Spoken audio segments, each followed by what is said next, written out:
Hi everybody, and welcome to the second installment of the blog that's done by video. The reason for this is there are some stories that don't translate well into picture, or there are some stories that you can't tell by a picture. Now last week I had filmed something of a more personal nature, perhaps too personal in nature, and it caused some offense and some hurt. I was not judicious, I was not careful, and I am truly very sorry. And I hope you never see that out of me again. Anyway, to the story. In a few hours, a lot of bars in this area, and in areas all across America, are going to be celebrating St. Patrick's Day in their fashion, which means all of the funny green hats, and the green beer, and the beads, and a whole lot of drunken fools screaming, "Woo!" a lot. Well, I'm proud of my Irish heritage, and I like soda bread, and cabbage, and potatoes, and good beer, Guinness beer, as much as the next person does. However, this story, though it is about the Irish, is not about St. Paddy's Day. But it is good. There were these four girls that I used to pick up when I was driving a taxi. They used to either request me or a driver that they like to call Uncle Mike. Now, I would pick them up. They had the same routine every Saturday night. You pick them up over at the house that they were renting near University of St. Francis, where they were all students. You would take them to a Charlie's Pub. A few hours later, they would call you up again, and you would take them to Scooter's Roadhouse. A few more hours would go by, and you would take them from Scooter's Roadhouse back to the house that they rented by University of St. Francis, where they are students. Nice little circuit. One night, as I'm picking them up, and they were all dressed up and giggling and happy, the one girl who always called the cab would sit up next to me, and the other three would ride him back. And one night I asked her, "Why O'Charlie's? It just doesn't seem like your place." And she goes, "You know, Patrick, when I was growing up, my uncle owned an Irish pub. And my dad, he was out of work for about 3 years when he was laid off from the docks, so he would work at the family business with his brother. And I would always have to go there. So after school, I would go there and spend till 7, 8, sometimes 9 o'clock at the Irish pub, and I got to be a member of the family. Local pub, good vibe, everybody from the neighborhood would come, and it was an Irish neighborhood. And every once in a while, something that could only happen in an Irish pub happened. And I said, "What's that?" "Magic." "Magic?" I asked. "Magic," she said. "See, sometimes somebody would win that winning lottery ticket. They would get the job. They would find love. They would get engaged. Or something tragic would happen. And everybody would come around the person and console them. And you knew by the end of the night that no matter what it was that was wrong, it was going to be all right. Because of magic. The magic that can only happen in a family-run Irish dive. It doesn't have to be themed. It doesn't have to be clever. It just has to be magic. And the more simple, the more divey, and the more real it is, the more opportunity for magic." I said, "How often does the magic happen?" She goes, "Not often, which is why you have to go there regularly. You have to wait for it. You have to look for it. And when it happens, you know you were there. And you remember it." Then I asked her, "Well, why Scooters?" And she just laughed and she said, "Cute boys to dance with, duh!" I dropped them off. She paid and tipped. And then I went on my merry way. After I dropped them off, I got a call from dispatch asking me to go across town. Now, they don't usually have you go across town very often unless there's a good reason. And dispatch gave me that good reason. Apparently, there were 2 young men from Ireland who needed a tour guide of sorts on their Saturday night out in the U.S., Joliet, Illinois. And they thought I would be a good, polite, professional tour guide that happened to be available. So I took it, and I went across town and went to the hotel, and there were these 2 young men wearing jeans and black wool coats, almost like caricatures from the Boondock Saints. And I was about to ask them if they were my fare, and one of them came up and said, "You must be our cab driver," in his Irish accent, and I'm not going to insult you by even attempting one, but he had an Irish accent, trust me.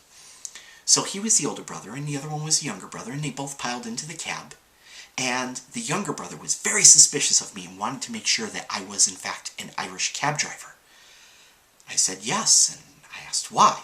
And the older one says, don't mind my younger brother. He's very concerned about nationalism. And in Dublin, if you don't have an Irish cab driver, sometimes trouble can happen and there can be issues with scams and cons. And I said, well, I am Irish, but I'm in America, so I can't promise not to con you. They got a good laugh out of that. So then we started talking about what kind of experience they wanted and why they were in the States. Well, their father was in business, and he used to have to come to Joliet a lot. And this one time on his business trip, he decided to take them with. They've never been to America, so he thought it would be a good time. Now, the older brother, he's a big fan of American football, and the younger brother really doesn't like America much at all. He considers us to be bullies. He considers us to be young children in an old world trying to set the rules.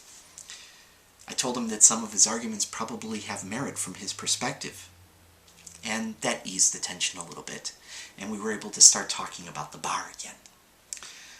So, what do you want from an experience? Well, we would like to meet some girls.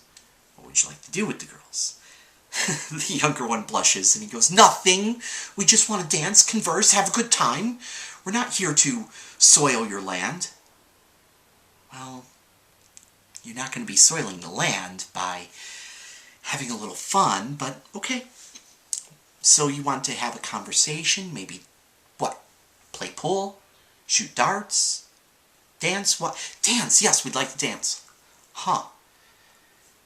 Tell me a little bit more. And then the older brother goes, you know, what I would like to have tonight, Patrick, is magic. And the younger brother goes, yeah, magic. I sat there and I thought, magic, you say, huh? Tell you what, we're going to go to a Charlie's. An Irish pub? Yes, an Irish pub. Because a local Irish pub, I found out recently, is where magic happens. Now, I need you to listen to me while we're on the way there. Okay. Now, do you think we'll actually be able to meet girls there, said the older one. I said, absolutely you will. You're in Will County, Illinois, in the Midwest, with Irish accents. You're going to do great. So I started coaching them, and I told them, if you see in the bar, say, 4 young women about your age, sit as close to them as possible, and speak loudly enough that your accents can be heard. Now understand, we're Americans, we don't really know much about your land, so you can say whatever you want. We're probably going to buy it. Have fun with that. Now, if at one point they ask what you're doing here, just say, oh, our Father, may he rest in peace. Bow your heads, clink your glasses together. And one of them says, oh my gosh, I'm sorry. And look at her and say, oh, we're not. He's asleep resting in peace back at the hotel. He would ruin our fun if you were out here with us.